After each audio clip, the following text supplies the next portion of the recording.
this in the recording, by the way. Of course you are. Yeah. Okay. Hello. Okay, you have to pause before you start. Why? Because I have to edit it. Okay. You just said you're keeping I'm it all. not keeping boob talk in the show. No. You just lied to me? A little bit. Go ahead. Okay. One Mississippi, two Mississippi. Hello. I'm Deanna Mulhern.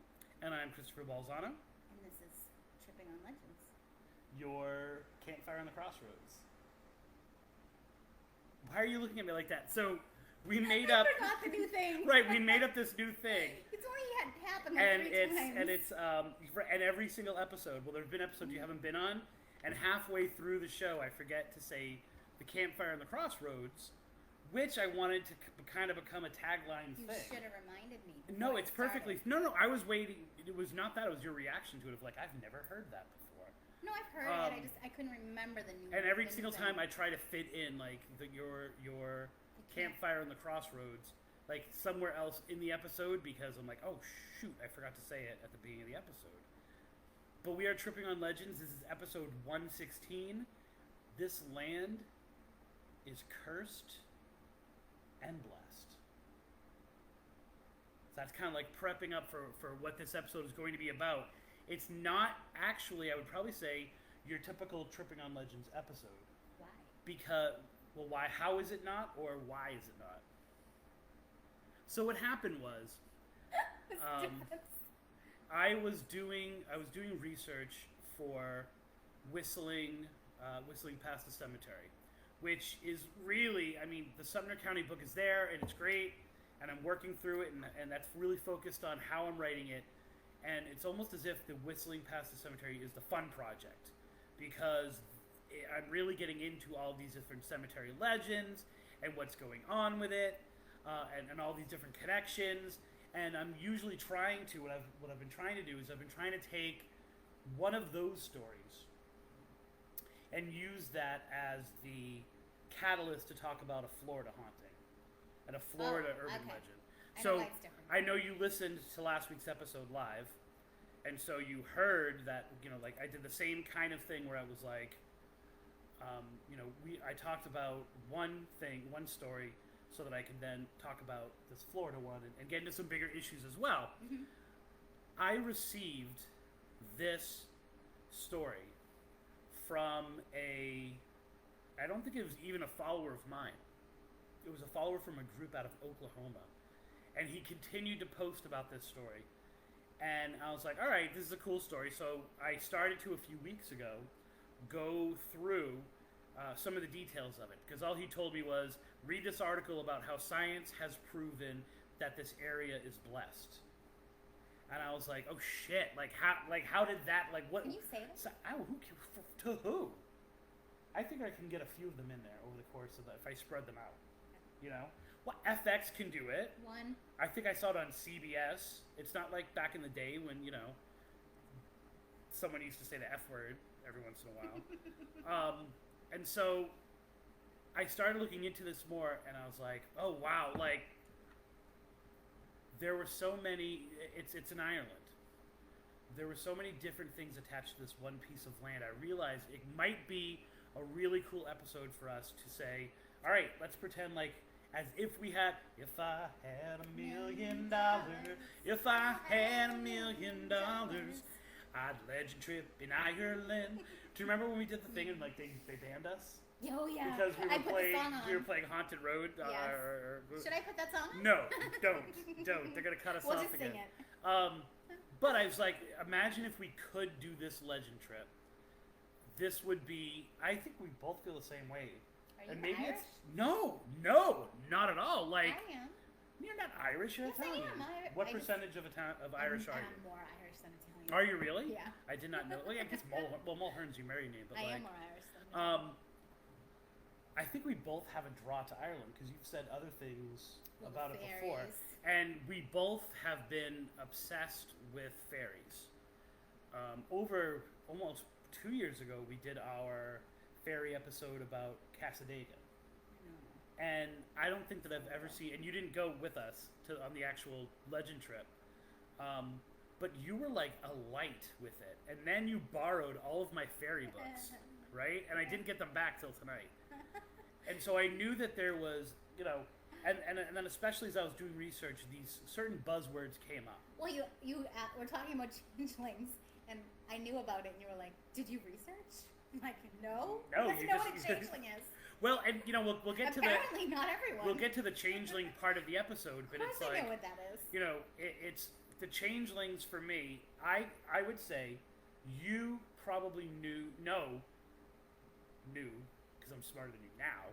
But going into this, you probably knew more about changelings because the majority of what I knew about it comes from the movies, which is dramatically different. And yours actually comes from fairy research, which now hopefully I've caught up to you a little bit. Maybe.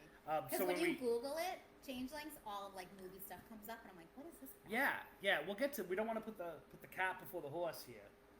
No, I'm not. But I didn't even read any of that Google crap. I think that read. That's not what I read. I go deep. So can you say that? Yes, that's what she said. Stop dragging the podcast down. So it's one of those things where all of these. Isn't that what a podcast is? Yeah, kind of. Dragged out conversation. Wow. Thank you. This is my life's work. Nice job.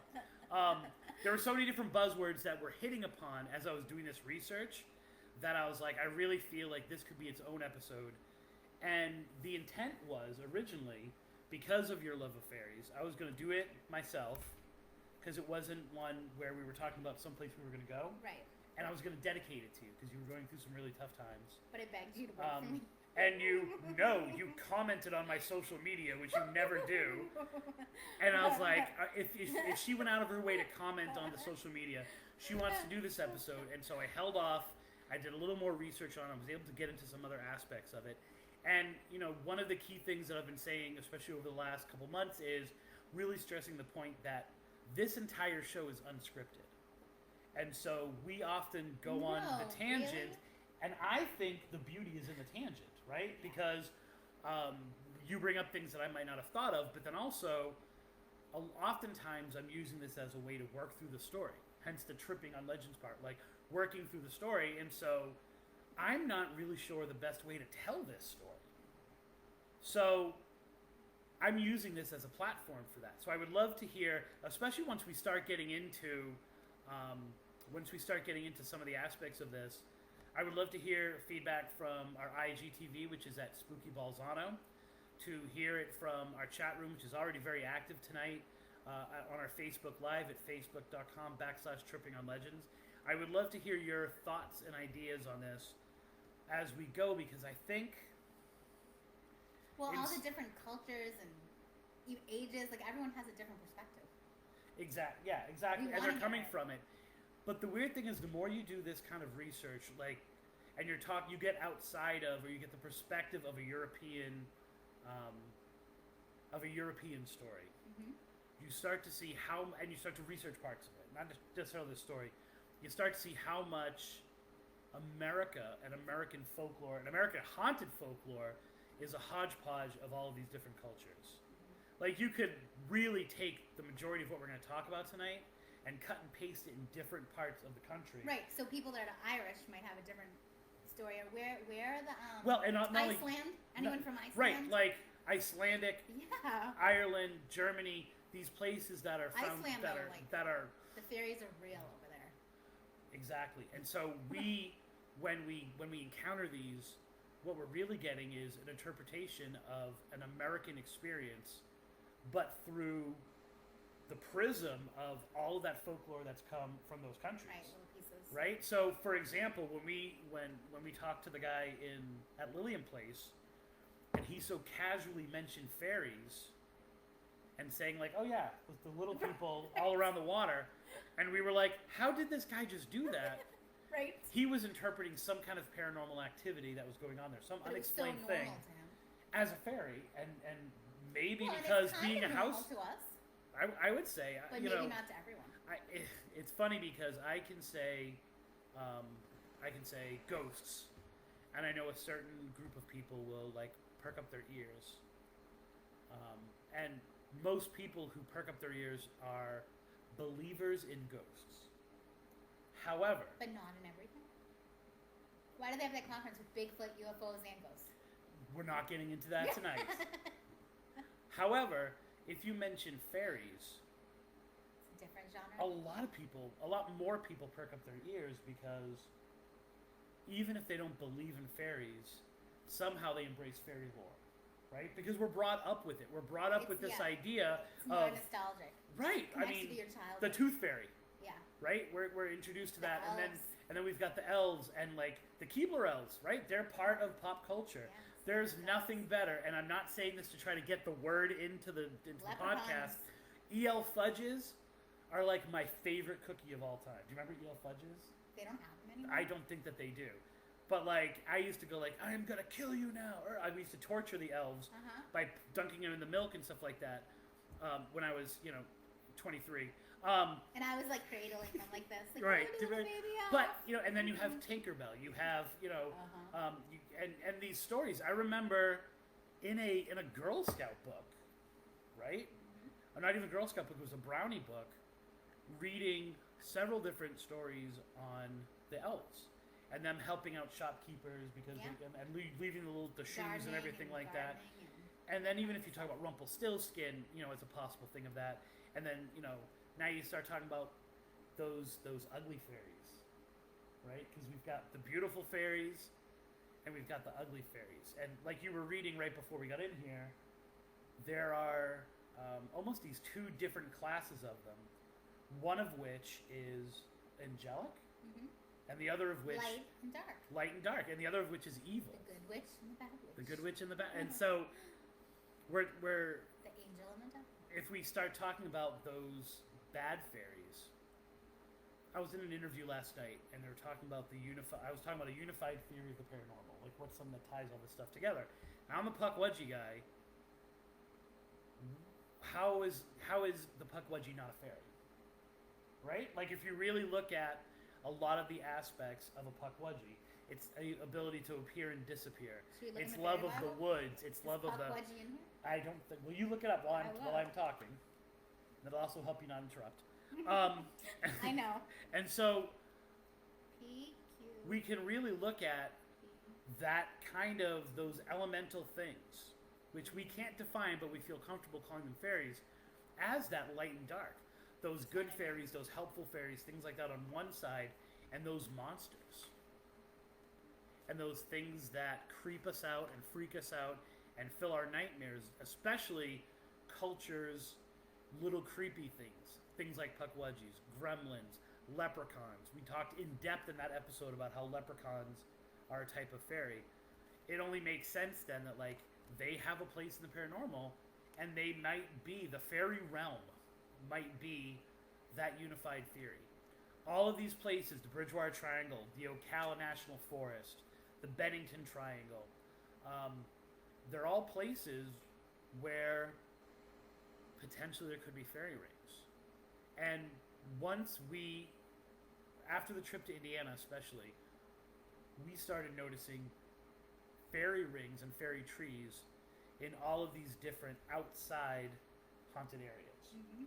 So you go someplace, like we even saw them on the water at Lillian Place, right? Things that are clearly with the things dug out. I'm a little freaked out by it because one of the trees in our yard has now disintegrated to the point where it looks like a fairy tree. Really? Yeah. Like the tree is essentially dead, and it now has that gutted out part that you so associate with fairy rings and fairy trees. So I'm a little freaked out of what the future has to hold for me. Why? Why does that have to be a bad thing? Explain what you mean. Fairies are amazing and wonderful. That's your whole explanation? Yes, No, but they're also. We just talked for 10 minutes about how. Well, I mean, and it's like, did you see? I don't know if you saw the pictures of the full moon, where I had something in the full moon blocking the full moon, and then that gigantic owl appeared. Yeah. I automatically go with the bad omen, Yeah, you right? do. And that's okay. I can live in that place. Most fairies, most omens are good. So I'm going to disagree with you,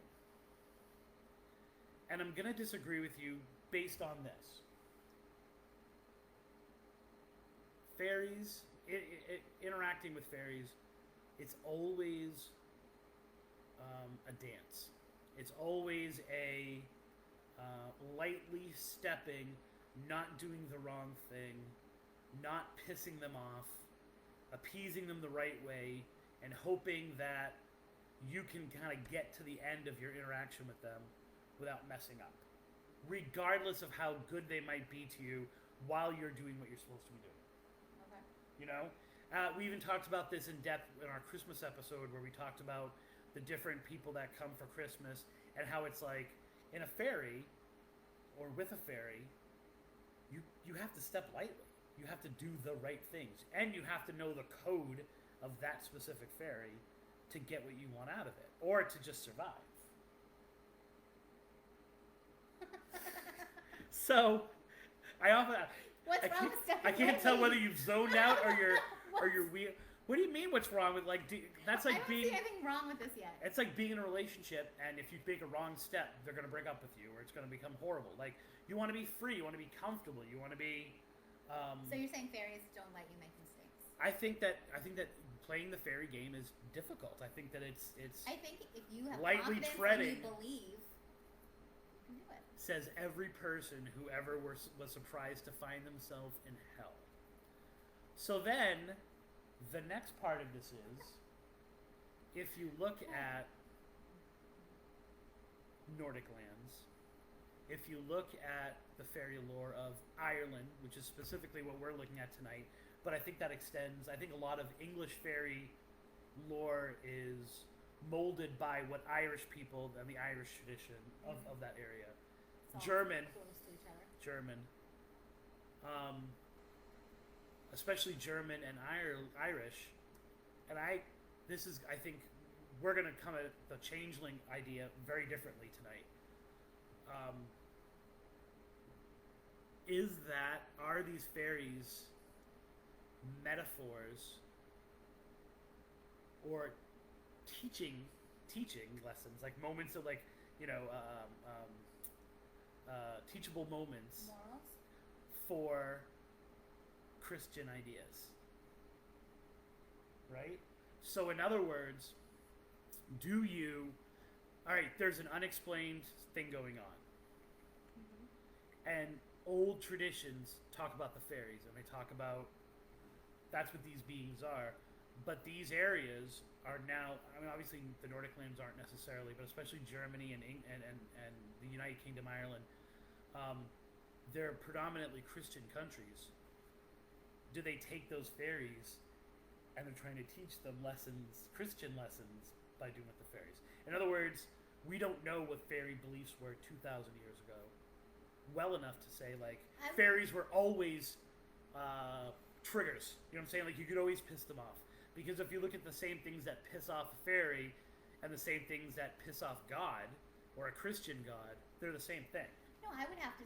Wouldn't you say that Christians or the church think fairies is like black magic and they don't want to talk about it? They're not in the Bible, right? As far as I know, so someone can correct me on that. The church is using fairies. Because as far as I know, there's not an Easter bunny that lays eggs in the Bible either, and yet somehow they've taken a pagan idea and they've allowed it to be an analogy for Jesus. Who has allowed it? The church? The church, yeah. I think the church does not like the Easter bunny and the fairies. Really? Yeah. I think I saw the Pope doing an egg hunt. Well, how long? Think about the symbolism of Christmas and the trees, and that also comes from Celtic pagan beliefs and German beliefs as well. And rather than, I always say, like, when you take over a country, you can devour their political system, but if you try to devour their religious system, there's much more pushback.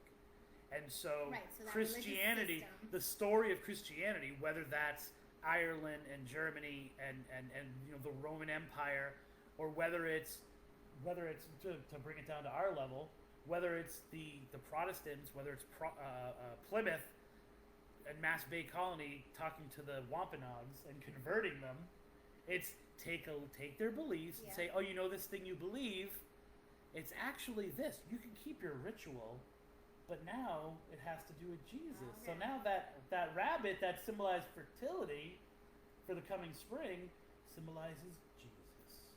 I don't think they say it symbolizes Jesus. I think they just the church accepts it because they want people in their church. Okay, so that's kind of I'm talking over hundreds, if not 1,000 years. That process of doing it. Devout Catholics. So I would agree with you. Would not like. I don't know a single. Okay, so you're Irish and you're Italian. And Catholic.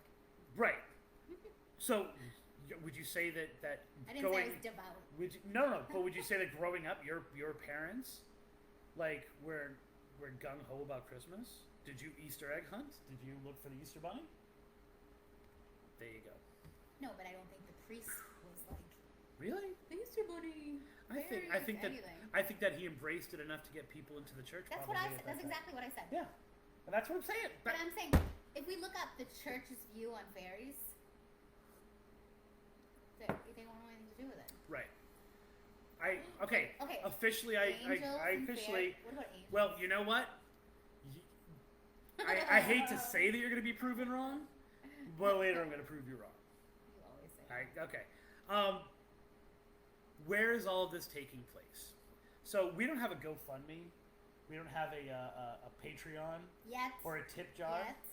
If we had a tip jar, if we had a Patreon, this money might be used to make our way to Sacred Heart Roman Catholic Church in Ireland. Where in Ireland? I'm glad you asked. It is in Boho County, Fermanagh. I am going to massacre some of these Irish terms tonight, and I ask for forgiveness on that. County. No ho. There's no ho. Oh, that's what. Did you write that? No, I did. See. No, somewhere else. No, somewhere else I wrote make a joke about no ho. See, I wrote no ho. He. Yes, it's spelled. It reminds me of that poem I was reading. Remember, I kept going. Yes. No. So it's pronounced Bo, but it is spelled Boho. So there's a joke in there about no ho. And this Boho County. Now Boho means tent or it means hut. It means like structure, protective structure. It is where this church is. So this church is on these grounds in this county. It has got to be the perfect storm of conditions. Can I look it up? The land itself. Yeah, that's fine. Or you could have just followed our social media and seen the pictures I posted. Oh, really? You posted pictures? Yeah, I did. That's okay. okay. I think I saw that. Sure. It's physically, it's like this perfect land. It is surrounded on three sides by mountains. It has a bog. It has different waterways that go through it, and then it's actually made of meadows, and it's made of all of these like plants that are found nowhere else. They're extinct in other places in Ireland, but they're found in this location, right? In addition to that, they have this thing, and it's funny because as I was doing this and I'm looking things up, I didn't understand what half the words meant because there are a lot of scientific terms to describe just how perfect this land is. Mm-hmm. So there's limestone, which has all these nutrients and creates a very specific growing condition. You seeing it? Isn't it beautiful? Beautiful. However, the limestone has been eroded. So the limestone, like we think of limestone as being, I think of limestone as stones, like stones in. This limestone has been eroded and is below the surface at a certain level that it feeds the soil that's above it without giving it all the bad stuff. So when was it built? When was what built? The church. Well, I'm you talking don't about know? the land. No, I'm talking about the land first. He doesn't know. I'm talking about the I land don't see first. any dates. I'm talking about the land first. It is with this, all of this stuff that's found absolutely nowhere else grows, right? And along with that, they have all of these things like if you think of foxes and you think of ferrets and you think of all of these, especially small things. They all grow there, or they all live there, thrive there, but there are all these variations that don't exist anywhere else in the world. Animals or just plants? Animals. Well, plants and animals. There's animals that don't Oh, exist yeah. anywhere else? Yeah. Well, it's like you have a fox, and you might have like a red fox, but like the four-toed red fox split tail only exists in this area.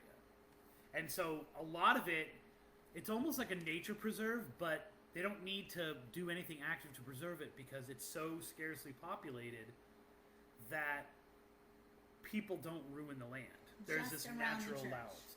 Just on this huge section, this county that's between these mountains, where the church is on these lands. Does that make sense? Yeah. Like, it's a huge area. The church is on the lands. The graveyard, notice we're saying graveyard, not cemetery, is also on these lands. What's the difference? A church. A A graveyard has a church, is attached to a church, and a cemetery is not. Oh. The more you know. There are cows, there are sheep that graze there, but they can't overly graze it. It kind of like has a natural balance. So usually when you have cows and you have sheep, they destroy everything, and you have to like bring them to different areas. Because of the nature of this, they don't get enough nutrients somehow, and so the cows and the sheep kind of naturally moderate themselves, and they don't overeat. I'm definitely not a zoologist, so I couldn't get exactly everything that was going on with that. But there is this kind of balance that the animals strike, so it's to some degree preserved.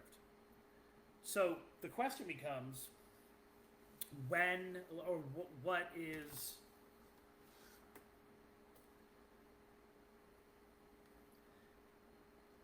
this perfect? It's like an Eden on It's Earth. like a what? It's like an Eden on Earth, Okay. Garden of Eden kind of thing. With that, they have no idea how long this land has been settled.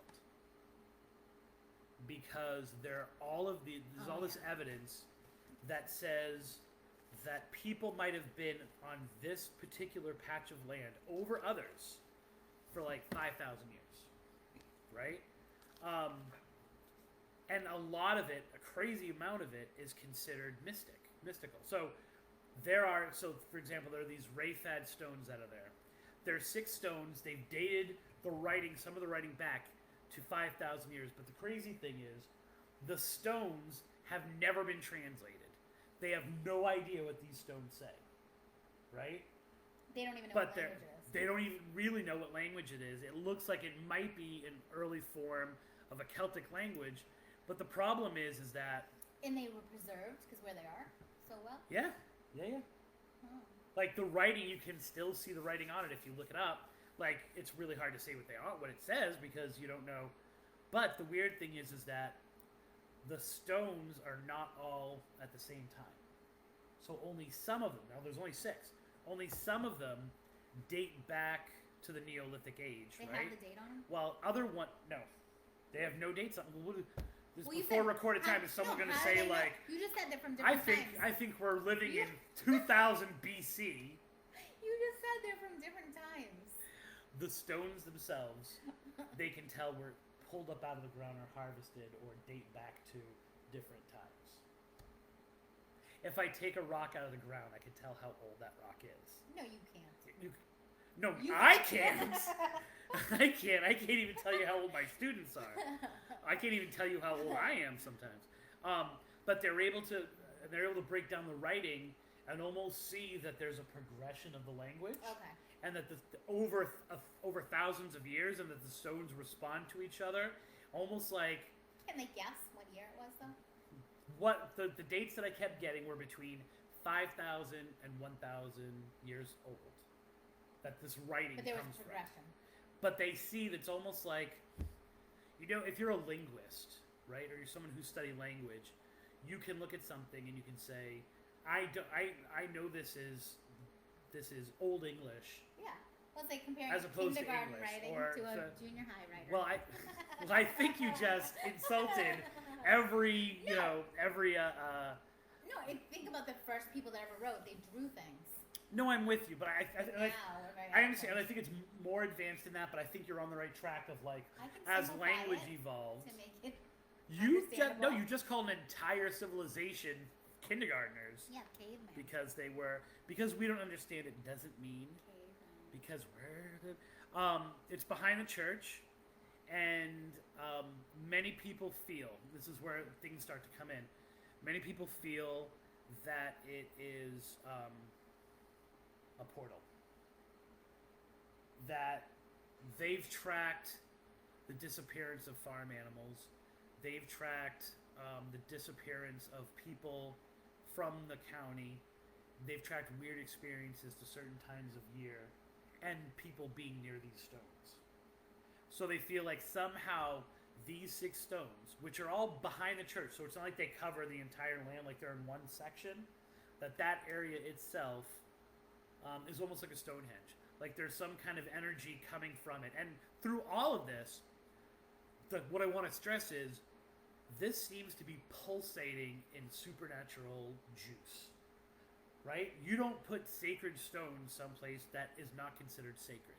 You don't build then a church in the same area unless something is pointing to that being a sacred place. Mm-hmm.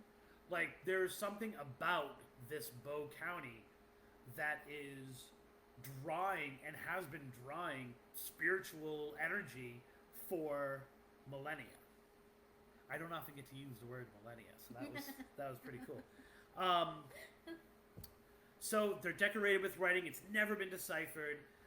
They also have another place called Gnome's Hole. Not gnome like gnome. What'd you say? I thought you meant gnome. Gnome, like Noan. Or I'm sorry, Noon. It's Gnome's Hole. Noon. Wouldn't it be noon? It's Gnome's Hole. Which is this bottomless hole that people call Samara or the Abyss. And I thought that was really interesting because I never knew the translation of the word Samara is Gaelic for like abyss. Oh. And I was thinking Samara from The Ring, who's in the hole. Mm-hmm. You know what I'm saying? And I've heard some other references to Samara. And I didn't know that the possible etymology of that word might be like abyss or bottomless hole. They thought it was bottomless, at least. And it was one of those things where people would legend trip it to some degree, like how far down the hole can you go? This is near the This church? is all on the church grounds, Oh my okay? gosh, okay. People would challenge each other to go down into that hole and see how far they could go. And it said that how far you went down in the hole determined how long you lived, right? So if you went down a certain part, you would die in 30 years. If you went down further, you would die in 20 years. Okay. If you went down further, you would die. You know what I'm saying? To Wait, the the point further where you go down, the the further sooner you you go, die? the further you go down the hole. Then wouldn't you just like just put the tip in? Be like, I don't know. Are we allowed to say that? Why Well, would you go down far? okay. Well, why do are there constantly videos about Florida man like saying I can, jump out of a plane with nothing but a bra as a parachute, like. Because people are idiots, right? They challenge each other. And also, it's not like this is necessarily real. It's folklore, right? So it's one of those things where it's like it's challenging your manhood. Like, I'm going to live forever. I can go down the entire, go down to the entire hole. Do you know what I'm saying? Yeah. Right. Like, I'm going to prove it wrong. It got its name, though, because, oddly enough, there was this political activist named Dominic Noon. And he had an E at the end of his name. So I don't know if it's named after him or they just dropped the E. And they threw him down the hole. Like, he was this political activist and they got tired of him, they threw him down the hole. But the people who followed him went down searching for him and they found him.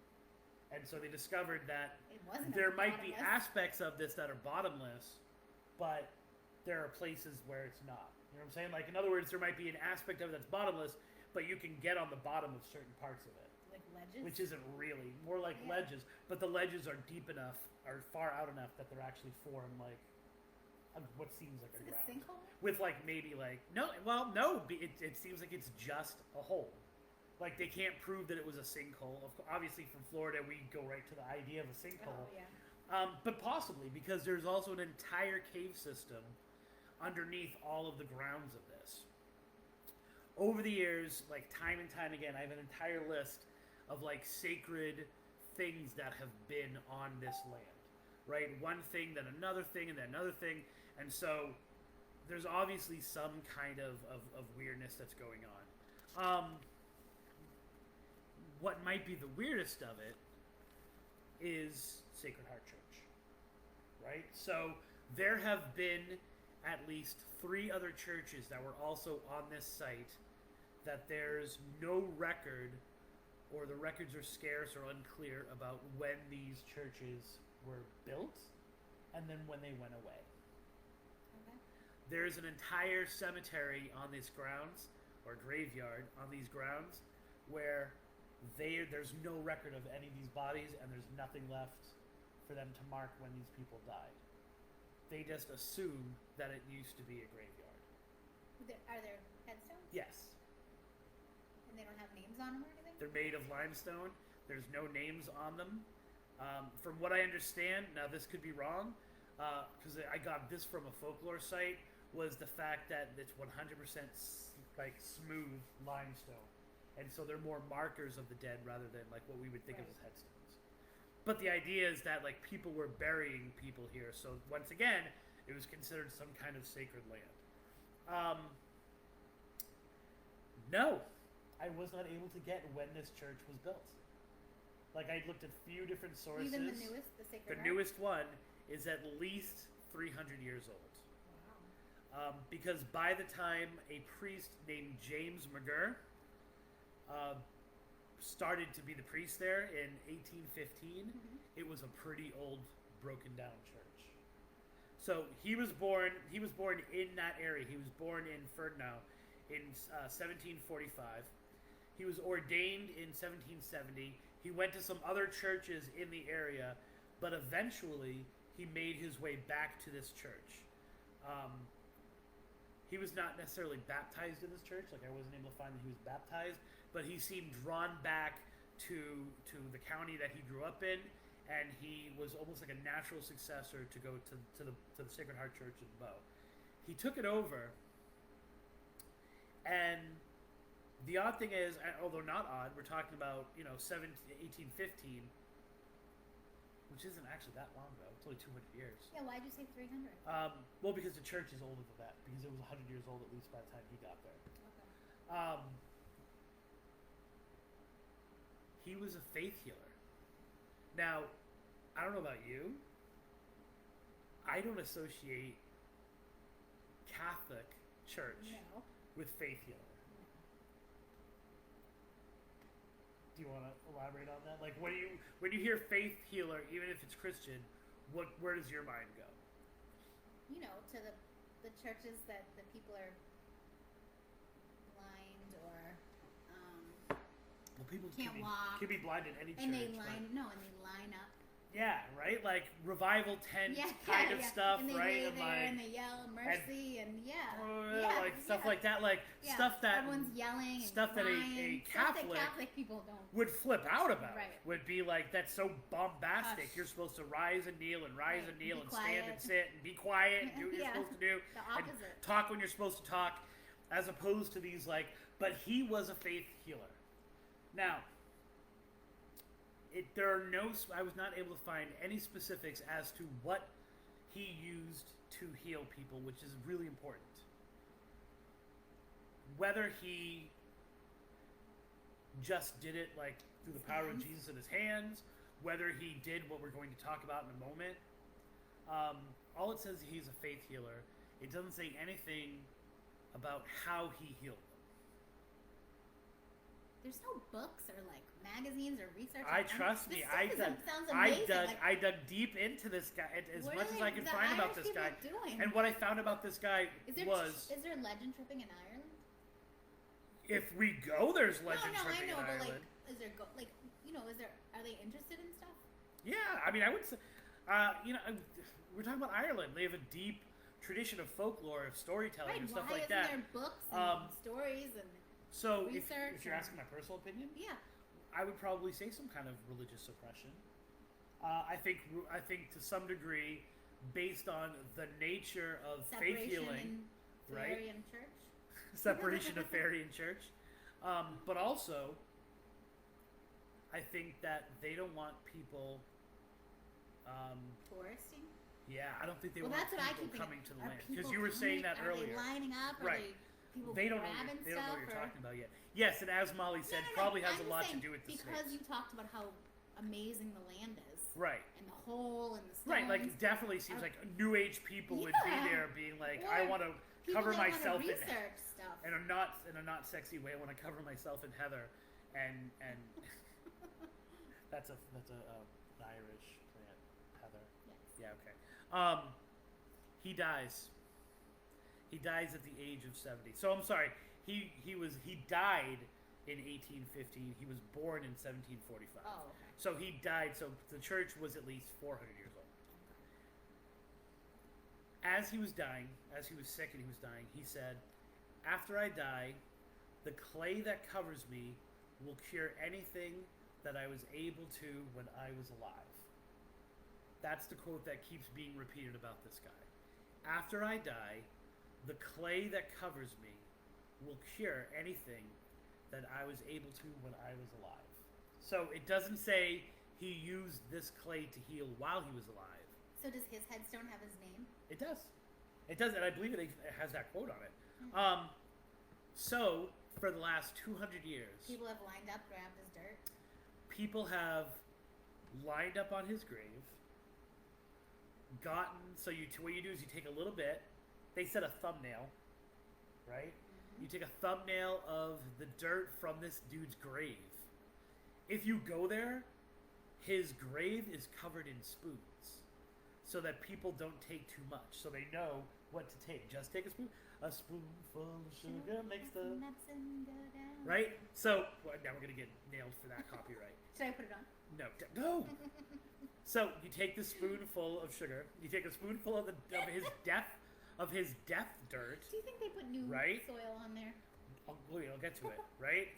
No, because you put it in a cotton pouch, and it has to be a cotton pouch, Okay. right? You take this cotton pouch back to your house, you put it under your pillow, and you sleep like that for 3 nights. And you will be cured of minor ailments. Like, it's not going to cure cancer, it's not going to cure, like, big things, don't know its effect on COVID, but it's been known to cure rashes, to cure tuberculosis of the skin. I believe it. It's been said to cure especially skin ailments, things that are going wrong with your skin. Do you know what Even I sent going so far as to say it has been known to cure leprosy. my kindergartners home with today? What? Jitter glitter. It's a little bag of special magic glitter Yeah. that you put under your pillow, so you have good dreams, and when you wake up in the morning, you're ready for your first day of school. It's the same thing. That is amazing, and yet I Same wonder. thing. Oh, you don't teach in a public school though. No, I don't. No, you don't. And so I wonder, like, wait a minute, Heck no. should we be teaching our kids like to use fairy magic too? Yes. If you're in Miss Deanna's room, you will be taught fairy magic. However, this is the return part. However, if you don't return it, right? Return the soil? If you don't return the soil after 3 nights, you sleep it under your pillow for 3 nights, your leprosy goes away, right? Okay. If you don't return it on the 4th day, I like this. you'll get bad luck. Any ailment that you had will come immediately back, and you will then get bad luck. So you have to constantly replenish So we have to this sacred go dirt. to Ireland for 4 days. Right. So if we're legend tripping Ireland, we have to make it at least a 5-day trip. Yes. What do you think? We just go there for like 2 hours? Like That's a usually regular what we legend do. trip. Seems crazy, and yet for 200 years, people have been going to this spot and doing it, and report after report after report.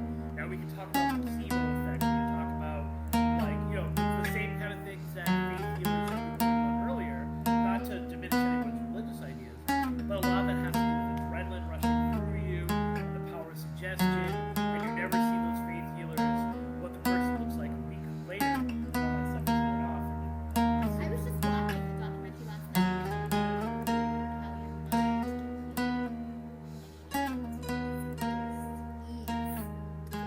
all plays into it. It does, except for the fact, wait for it, dramatic. In the last couple years, science has proven that the soil on this guy's grave may be the cure-all for everything we ever need in life. in a not folklore kind of way. In a not mind over matter. In a not mind over matter kind of way. There are. Yeah, but how can one thing cure everything? It's hyperbole. Yeah, you know what I mean. Like, well, science has proved what? Let me share it with you. This soil has been known to have what are streptomites. Streptomites? You know anything about science? Streptomites? There's an R there. Streptomites. Those are basically the building blocks. Streptomyces, no? Streptomyces. No, you're right. Streptomyces. Yeah. Streptomyces, which are used as the basic tools of antibiotics, right? This soil has like 10, depending on where you are, and then it actually, like, the soil itself goes out into the rest of the land. Yeah, it's right? not just on his. It's not just on his. Well, it's like he knew it. He knew where he was going. Well, we'll get to that in a moment, right? Like, yeah, he knew it. Has 10 to 20 different organisms that have never been found anywhere else that contain these building blocks. So we're talking about potentially 20 different antibiotics. I don't know about your kids. My son, for years, thought milk was pink because he was on antibiotics so much, right? Yeah. He like, there was amoxicillin running through him all the time. This is like a rainforest. I think he just started pooping the right way. Exactly. It kills the top 3 pathogens that have proven to be antibiotic resistant. It's been effective in laboratories fighting these super flus, right? And these like super strains that have been resistant to antibiotics because of like our tolerance that we've built up. These are new, these are more powerful, and they're found in the soil of this guy's grave. Not just his grave, though. But not just his grave, but the area around. She's now stretching off camera to prepare herself for the final last half hour of the episode. So the question becomes what you were asking, which is, did he know this somehow? Like, did he know that this soil healed people? Did he do any writings? Was it? No, there's nothing there. There are no details I was able to find, and I've been searching for 2 weeks. No details I was able to find about his methodology. Just continuously copying and pasting of the same I couldn't find 3 lines about him, and that quote about "bury me in my clay will." But he does even specifically say, "Will cure what I cured when I was alive," meaning it seems as if he knew there was something miraculous about this soil, the soil itself, because he says, "Don't ask for big things. I can only do the shit that I did when I was alive," right? And so it's the question remains: did he know it? Was the soil like that before? Did him being buried change the soil to that? Like, we can't go hunt. We can maybe legend trip Ireland, but we can't legend trip Ireland 200 years ago to see if there was something, whether the same stuff existed in that soil, or whether some kind of miracle happened, or something happened that made it that way. We'd have to talk to like a scientist or a geologist. I don't even know. Yeah, I don't even know if they could find out when this soil. I mean, Seems like there should be more they dated the information. rocks, right? Like Yeah. when did this soil become? There needs to And be it could more have to do with the information. limestone and all that stuff like that. So the folklore is of this guy who did, and so you can go there, you can heal yourself, but that's not kind of where the stories end, because there are 2 other really big legends that have to do with this land. And the next one is the Curse of Saint Farber. Now, I felt like Saint Farber was someone who I knew, right? Like, I had heard that before, Saint Farber, but he is the patron saint of this area. So it seems like maybe I'm getting something else Dana Farber? with that. Maybe I'm thinking Dana Farber, and I'm like, That's what Dana Farber and all the saint hospitals in Boston, yeah, and maybe yeah. they're all mixing. That's what I think. That's what I right? think about. Right? So I'm like, what's going on here? In the 9th century, so this saint was in the 9th century, and you get the fact he was located there, so you get that he was probably the priest of the church of one of these older churches. Not the one we were just talking about. Not the one we're currently talking about, because this is the 9th century. So it's one of those older churches. But keep in mind, this is Could be on this folklore. land. There's folklore. There are no records, like official records of this. It's also a girl. I keep saying a boy. It was a girl. St. Barbara was a She, girl? yeah, Okay. she had these sacred books. So maybe she was the caretaker of the land. Maybe it was only after the fact she was like, I don't know. There was very little information out there about St. Barbara. I think in the same way, I think there's a little bit of a cover up going on. A little like, oh, those are cute little Irish things, but where they're calling her a saint. I don't even know if she's recognized by the Catholic Church as like a saint of all ages kind of thing. Is there that many women saints? I don't think that there. Proportionally, I don't think that there are. To answer that, I don't even think of one. well, Saint Lucia and Mother Teresa is a Mother Teresa now a saint. She had these sacred books that were supposedly given to her directly from some of the prophets of the Old Testament. These books, I guess, either they were really heavy books or she was very sickly because she would carry them around on this deer. But it wasn't like a normal deer, it was almost like a spirit animal. You know what I'm saying? Why are you laughing? I don't know. Because you're digging this? Yeah. Like the story? So these books that were messages that she was supposed to pass on What is she the saint of? from she's just a saint of both. I know, she's not, it's not like she's a sacred saint. You know what? She's a sacred saint of sacred books. How about that? Oh. About deer carried sacred like books. And so she's, that right? And so this deer, this spirit animal deer, would carry these books around. And then they would stop, she would get it off it, and she would preach these Can we words. pause? And she would... I want everyone to vision that. Okay, Close go your ahead. eyes. Close your eyes. Close your eyes. It's and funny picture because I'm Saint seeing like Faber. Harry Potter. Yeah. Close your eyes, everybody out there. Close your eyes and picture Saint Faber and her spirit deer carrying all her sacred books. Is it wrong that in my vision she's hot? No. Okay. Your vision is your vision. Okay. Okay, go ahead. Okay. The Baron of that area, the Baron of felons, and one of the things we didn't say is felons. The word where Bow is, and Furno or whatever it was, county that it's in. Eventually, the word translates downward to the word felons. PH felons, which is funny because we know Felons Paranormal out of Florida. They're very supportive of what we do, and so I immediately was like, "Dude, did you know that?" And she was like, "Who is this?" So And she was like, of course, that's what you're named after. This Baron loved hunting, and so his hunting dogs attacked Oh no. and took down the deer, Oh, now I can vision the that. sacred deer, ruining these words that the prophets outside of the Bible had given to the people of Ireland. Ruined them Did the deer make forever. The deer was wounded enough that he dropped the books, so he disappears from the story. I'm not sure if it was a doe, a deer, a female deer. And this pissed her off pretty bad, and she made the river that was there flow backwards, and so everything like it ruined the water, and things were like coming up, right? And then she said, this is interesting.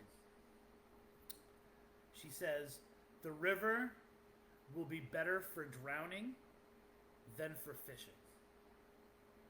Wow. And since then, this stretch of water that goes through this county is notorious for taking people's lives. Wait, is for this people still in Bow dying County? This is all still near the church. We're on the church's grounds with all this stuff, right? Or near the church's grounds, like in the same. Mm-hmm. At some point, becomes a meadow. It's like, where does the church end? And no one owns it. It's People all live one in this place. town? Yeah, people live there. It's just scarcely popular. There's not a ton of people there. Okay. And so since then, not only is there no fish in this, but people have mysteriously died in there, and so their ghosts are seen walking the shores of this water. So you have that whole folklore. So now, my understanding of the physicality of it, that's what kind of leads into the bogs. So you might have that mist, which is causing those ghosts on the water, and people are wondering what that is, and a story is developed around it. I mean, it is convenient that we don't have those sacred texts anymore. And it's like, you know, it's very much like Moses throwing down the Ten Commandments, totally right? Or like the lost books of something that were burned because you don't deserve them anymore. But that's another one of the stories that exists there. And if we take a step back from it and you say, there had to have been once again, something important about this little teeny piece of land that the sacred books would be chosen to be delivered there. So again, it's further proof, by the way, you do actually have glitter in your face. You're either a kindergartner, teacher, or a stripper. Jitter glitter. Whatever. Shimmer. It had to have been considered sacred for them to even think that these books would have made them there in the first place. So it reinforces this whole idea we're talking about, that this area, for some reason, it's now got spiritual. It's got sacred stones. It's got spirit animals. It's got this whole idea of the geography of it is so perfect that these things exist only there. That extends to potentially life-saving antibiotics that we can get from it.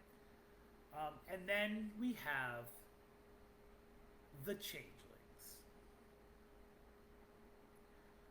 When we got into this, when I see that word changeling, I automatically think of the movie, right? I've never seen it. There are two different versions of it. George C. Scott, in his best overacting performance, except for maybe Exorcist 3, trying to track down his missing daughter, who, correct me if I'm wrong, is older. She's not a baby. So in my mind, is she a young mother? Because it can happen to young mothers too. No, she's not that old. I want to say she's represented in maybe being like tween, maybe 11, 12. I'm sure someone. So this is the American I'm sure version someone in the chat room. Yeah, and right, and it's been remade, and there have been kind of offshoots of it. But to me, when I heard changeling, I always thought that changeling was a teenager, and there are reports of that in the folklore of Ireland. So we decided to consult some heavy hitters on this. That's your cue. Grab the book. Then we decided to consult some heavy hitters on this. Now, to me, if you're going to talk, this meant me. No, that's oh, you got heavy. To me, if you're talking fairies, and you're talking the church versus fairies, and you're talking Irish fairies, that's important to. You're talking Irish fairies. It makes me think of one person. Lucky Charms. No, it makes me think of Yates. Oh. Right? So I remember, and again, this is once again conflict with the church and yet harmony with the church. For those of you guys who don't know, it's not Yeats, it's Yates. He's considered one of the most important British European poets. He had the idea that he had that really resonated with me and stayed with me all these years. Most people know what do you call it? The poem that has, you know, the center does not hold. Yeah, the famous one. Right. Things fall apart. I was trying to think of like what the line is that's been repeated and repeated in that. Stephen King is obsessed with it. He uses it in The Stand, and he uses Yates often in his books. Is the idea of endscape. And I think endscape, when it comes to folklore and the paranormal, is important. So endscape, kind of translated down, is an instant moment where things make sense. For him, that would have been that one inconceivable moment where you understand God completely. And then it's gone. So like epiphany, it's almost like the opposite of epiphany. Epiphany is when you make that moment, and keep in mind, epiphany is also a religious word. Epiphany, and then it stays with you, and you're able to carry it with it. Endscape even goes deeper, and like you see the pattern of the universe. You see God's plan. You see yourself in God's plan. It's the ultimate understanding, and then you lose it. and you're affected because you know it exists, but you can never remember it again. That happens to me all the time. All the time. I'm in a constant state of Endscape. I always remember him that, which I think is interesting in our discussion. Did you ever hear of Ichigo Ichigi? No. It is one moment, one encounter. Like, things only happen once and then it's gone. So it's kind of like a Japanese proverb too. It's like a series of your life is a series of these, or is it a deeper? It's just the one moment thing. Okay. But it's like you can never get that moment back, or that thought, or even if like you forget it or it moves on. Like, it's just things are so important you don't even know. I got you. And precious. To be in the moment. Precious to be in the moment. Kind of reminded But me like you have a moment, and then you have another one, and then you have another one, and you have another this one. is just right? concentrating on like the moment. Like what you just said, like the moment you like know all and about it all makes and sense. It's gone. And It's then like dreams. Right. Like when people say like when you wake up, if you don't talk about your dream right if you then, got it like that. Well, it's that. Yeah. So tell me a little bit about the actual version of them, of changelings. What? So what do you know? Oh, so he's also, I would say, the leading authority of documenting folk tales, Irish folk tales, and especially fairy folk tales. And if you've never read this book, which is just it's called Irish Fairy and Folk Tales, it's not an easy read. It's not. You it's know. In like old. It's in English. It's right, not and old he's English, not, but and he's not almost. old English, but he writes like that. He's trying to capture the language of his people It's to a slow preserve read. it as well as preserving the How many stories. times did I have to reread? You were going, what's your Mamara? No. How many times do I have to reread? You had to that reread paragraph? some of them because Like, it's in his language. What is? When you start to read it, it makes complete sense. It It's does. almost like hearing someone speak with a heavy accent. Eventually, you get it. Yeah, you have to read it quick. And of course, I'm Can't over read here. too slow. I'm over here with my Boston accent, like, "What are No. you weeping for? The No. black horse," he said. You can't do "This," that. said the You lad, can't. "that were never were born of man or awful. beast, a creature in this world that I was fonder of." Stop. So I That's really why can't I read understand. it. That's yes. why I read it. So, tell us a little bit about changelings, because, like you said, you knew more about changelings. I made a joke. I was like, "Did you research this episode?" I was You're like, no. I Who just doesn't about it." know about changelings? So, talk about some of the things that you know about changelings, and I would love to hear other people's ideas in either of the chat rooms about changelings as well, because I think that I think once again they're a metaphor or an analogy like everything. or a something. So go ahead. What do you? Changeling. And we made a deal that I would let you do this and not interrupt you. He's already interrupted. I'm only interrupted to say I won't interrupt. Go ahead. Only interrupt. Okay. Changelings are when there's a baby and the mom starts noticing the baby is sick, maybe has colic, or is getting smaller, skinnier, weak, and it's believed that the fairies came and switched the healthy baby for a fairy. So the baby still looks like the baby, except for it might be more pale or more sickly or getting smaller or skinnier, because it's not the baby, it's a fairy. And it can happen to new mothers too.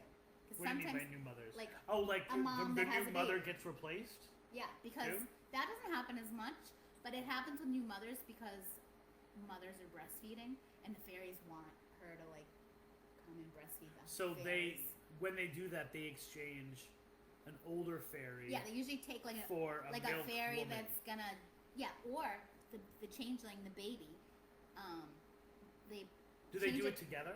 Do they do do the mother and the baby go No. together? No, okay. No, usually the real baby dies I gotcha. because his mom was kidnapped. Oh, I get you, because he can't get the breast milk anymore. Yeah. So it Okay. either happens with the mom or the baby. So if the baby is taken, Fits it perfectly with what I'm going to say. if the baby is taken, or the mom, but if the baby's taken, usually it's an old fairy that's like hundreds and hundreds of years old that is going to die. Mm-hmm. So the changeling is now the old fairy, and eventually the family will kill the baby, or it will die as the changeling. So do you want me to keep going? Oh, yeah. There's ways to find out if your baby is a changeling. Okay, so these are the top 5 ways to diagnose your baby as potentially being a changeling. Okay, so fire. I wonder if these would extend to the teenage ones as well. changeling is a changeling. Continue. Okay, continue. So fire has a lot of power. So if you take your baby, and when you suspect it's a changeling, put it over the fire. You put the baby in the fire. Yes, over the fire. You put the baby over the fire. Not in the fire, over the fire. Oh, that would be cruel. You put it over the fire. Yeah, but if it's a bad fairy, is it cool? No. Well, it's kind of like if we drown the witch and she survives, she's a witch. But if she drowns, we can say she's dead. The bad fairy kind of wants to die, so. I gotcha. So you're helping the fairy out anyway. So you put the changeling over the fire and say, "Burn, burn, devil scorn." Is that what it was? Burn, burn, devil scorn? Yeah, something like that. And if it's a bad... Well, this is what happens. If it's a bad fairy, you're not burning anybody. If it's a bad fairy or a changeling, it will, like, jump up and run away laughing or something. And wait, so even if, like, a baby wouldn't be able to jump and laugh and run away, but a changeling can? Yes. Because it's a fairy. Right. Okay, so you would know automatically that's not your kid. So you would know it was your baby. Okay. Because the changeling would leave, and if there are no changeling left, the baby will cry and you'd say, "Oh, this is my baby." So you would burn your baby, and if the baby cries and doesn't freak out, you're not gonna burn the baby. You just put a baby in a fire. Over the fire. Okay, you put a baby over the fire, and if the baby reacts and starts to cry, you're like, "Oh shit!" You pull it out quick. You hope DCS doesn't call, and you. Well, and these poor babies probably just had colic or something. I wonder how prevalent changeling lore is now, and whether there's still people putting their babies in fires to prove whether or not. Okay, well, there's a better way to figure it out. Okay, hopefully this will be easier. Go ahead. The other way is to get a dozen eggs and crack them open, so then you have just the shells. Dozen eggs and crack them open. Yeah, so you empty out the inside. This is what Yates could not explain to me. I had to reread it. You just get the empty shells and put them in a boiling pot of water. Now you do this right near the baby's cradle, not so it's hot or burning or anything crazy like that, just so the baby can see or the changeling can see. Okay. So you're boiling the egg shells without the egg. When you do this, the changeling in his bad fairy old voice will say, "What are you doing, mommy?" Wait, do that again? "What are you doing, mommy?" So because he's so surprised. So you're boiling eggshells. Right, and this fairy has lived for 500 years and has never seen... Well, hey. Ma. What you doing over there with those eggs? Mama. Yes, what you doing over there with those eggs? Yes, yes. But, all right, continue. All right, they probably have an Irish accent. Can you do that again with Irish accent? I can't. I lost my Irish accent. I used to do a good one. Every time I do Irish, it goes straight to Scottish, and I don't want to offend.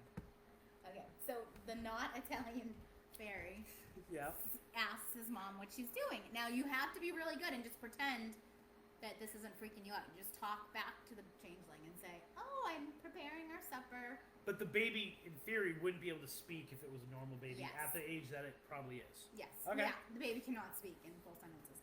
So as you're talking to this changeling... Nor can my students. As you're talking to this changeling, you take your... What was the word for that?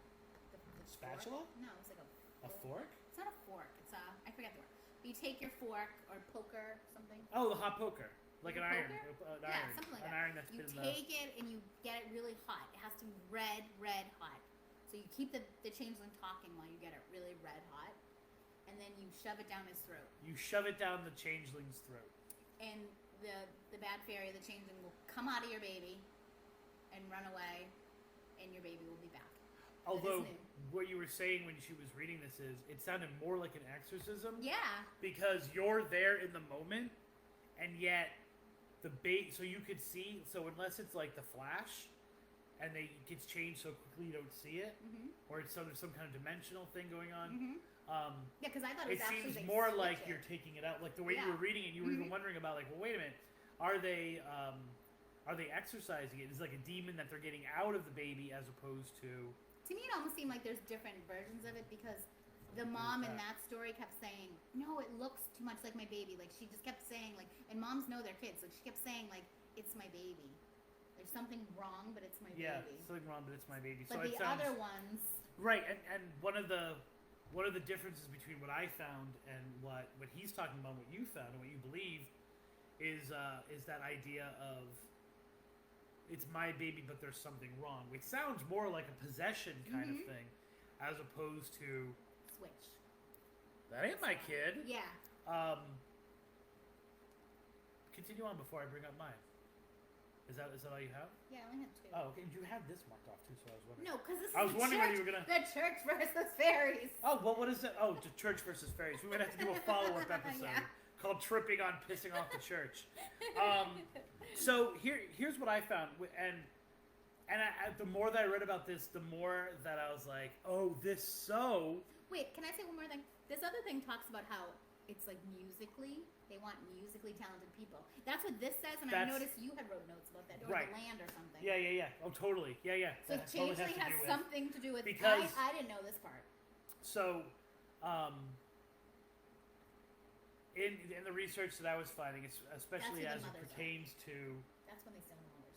Because they That's know it, they're musically 'cause they're talented. music- Yeah. what I found when I was looking at this was changelings. So imagine fairies on all, like both those bad ones we were talking about, and the good fairies we were talking about. They dig beauty, right? Yeah. And they abhor grotesque, not beautiful, deformed. And so it's a little bit different than what you were saying. Yeah. When a fairy baby is born, and that fairy baby is ugly or deformed somehow, they want to get it out of the fairy realm as quickly as possible so it doesn't corrupt the beauty that they have, right? Yeah. And so they either kill it, which doesn't seem to be totally, or they go up to Earth and they find a beautiful baby and they exchange their ugly ass baby for this beautiful one. Oh. Right? See, that's what I thought This they did with deformed the one. mothers, not the babies. Now, here's where it gets interesting. As if that's not interesting enough. And then they bring that child down, and that child. So I wasn't able to find. You actually found more about what that stolen child's life is like in the fairy realm, which of course, we don't know because the fairies aren't writing these stories. The humans are. That they've got a joyous life, and they happy. The opposite happens to the kid that's born.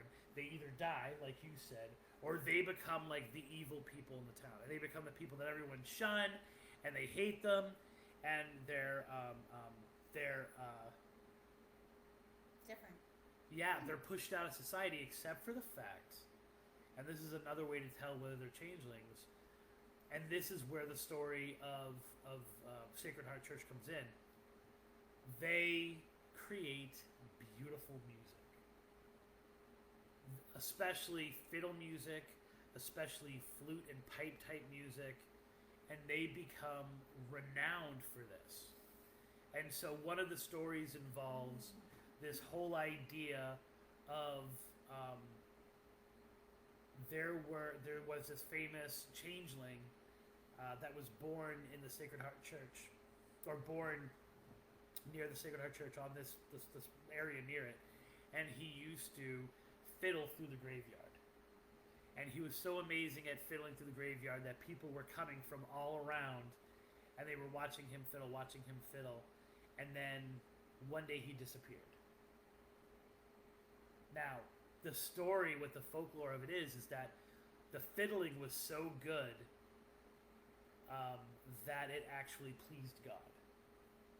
And when it pleased God, God healed him of all his deformities. Because keep in mind, we are talking about through a Catholic prison. God healed all his deformities, and then instantly, the fairies were like, "Oh wait, you're hot again," and sucked him into the realm, right? But he enjoys his fortune and fame, right? He enjoyed the attention that he got, how he was so different, and even though how he was ugly, people almost were growing to love him because of his music. That every once in a while he escapes the fairy realm, and you can hear this fiddle music being played amongst the headstones. Fairy magic. And then boop, it just immediately shuts off as the fairies pull him back into the fairy realm and back into. What's into his the, name? Has no name. He has no name. He's just called the Fiddler. So that's kind of like the idea of a changeling was a little different in that they're ugly, they're unwanted. We've got to get them out because they're going to corrupt the beautiful fairyland, and so they exchange it for a beautiful baby. But there's a meaning behind this. Now, let's talk. Let's say, for example, this is folklore. There's no such thing as fairies. There's no such thing as changelings. Everything you were saying, totally to me, seems like it's easy to make sense of it. So the two ways that you could cause, or you could invite a fairy into your house to abduct your child and leave a changeling. One, you didn't baptize your child, right? So that's obviously pushing an agenda, right? If you baptize that child, you have protected them. Yes. So baptize that child. And the second is, I'm guilty of that. the second is you have to be careful. Are your kids baptized? They are actually. Both of my kids are baptized. Mine are too. Yeah. The other is you have to be careful how you love and adore your children. Don't envy them. If you thought, well, no, yours said envy. Yours was putting it on the parents in terms of like, this is the opposite. This is it's okay to love your kids. If you say things like how beautiful your children are. In other words, if you have vanity towards your children, or the seven deadly sins, if you have vanity towards your children, you are inviting the changelings to come and get you. To come and take that child Let me an away. example of envying your child. Like, I wish posting I didn't a lot have of to pay pictures bills. of them on I Instagram. wish I didn't have to pay bills. Like my kid. No, Like, what's envy in them, no, though? not envy them. Bestow too much praise on them. That's what envy means in No, that sense? I didn't say envy. No, I did. What does envy mean? What does envy your Envy your child means that you wish you were your child. Like, oh my god, I Yeah, wish I'll I was pay that bills. cute. I wish people paid attention to me and not my child. Like that whole hurting your children so that you can get the attention kind of Oh thing. yeah, what is it called? Not Stockholm syndrome, Munchausen? Munchausen by proxy. And so you were taught to love your children, but don't say. And if you think about that, that makes in theory, that makes a non-arrogant child or a non-vain child. So once again, you're pushing forth one of these Christian ideas, which is humility and things like that. Right. But as you're talking, and even I put some stuff here, this becomes because if you're a changeling, I just want to throw this in there because I forgot it. If you have a changeling, that changeling's going to escape from you eventually, and that might be part of the folklore of black-eyed kids. Like if you look at how these changelings are sometimes described, their eyes are darker, and as they get older, their eyes become even more darker, and so these escaped changelings are thought to be the origins of black-eyed kids, and those creepy kids that come up to your door and say, "Can you let me in?" And if you let them in, then they invade your house, and bad things happen to you, and things like that.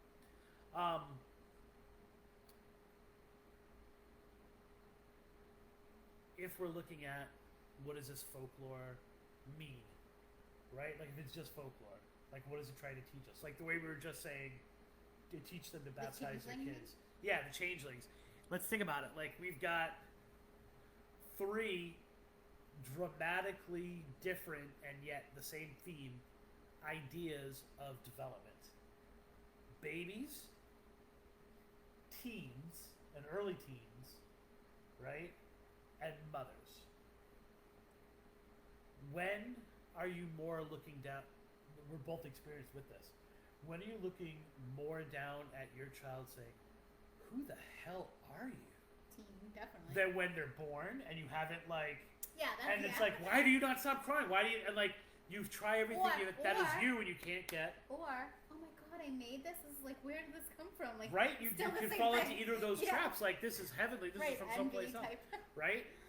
And of course, that's also the moment that you, as a parent, would be highly stressed that something is going to go wrong and that your kid's going to be abducted or taken Especially from you. Especially a mother. And let's not ignore the fact of the mortality rate of 400, 500, 300 years ago.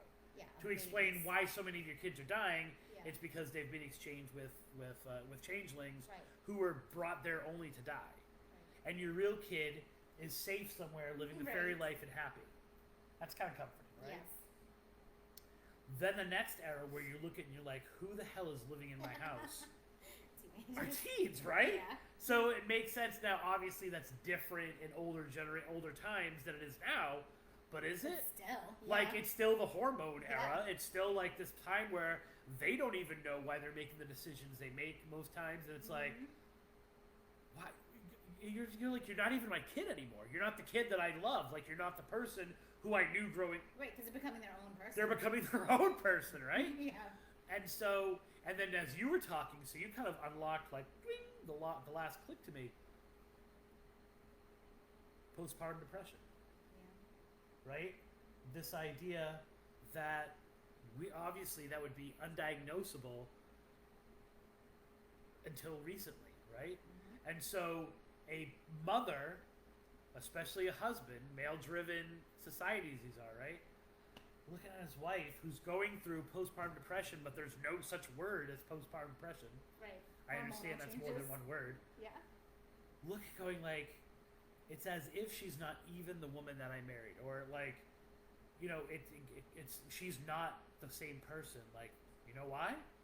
She's been exchanged with an evil fairy. Probably even leads into witchcraft trials and those kinds of accusations and things like that. That'd be interesting if there's a correlation between changelings and witchcraft trials. We should do some research on that. Okay. Get on that.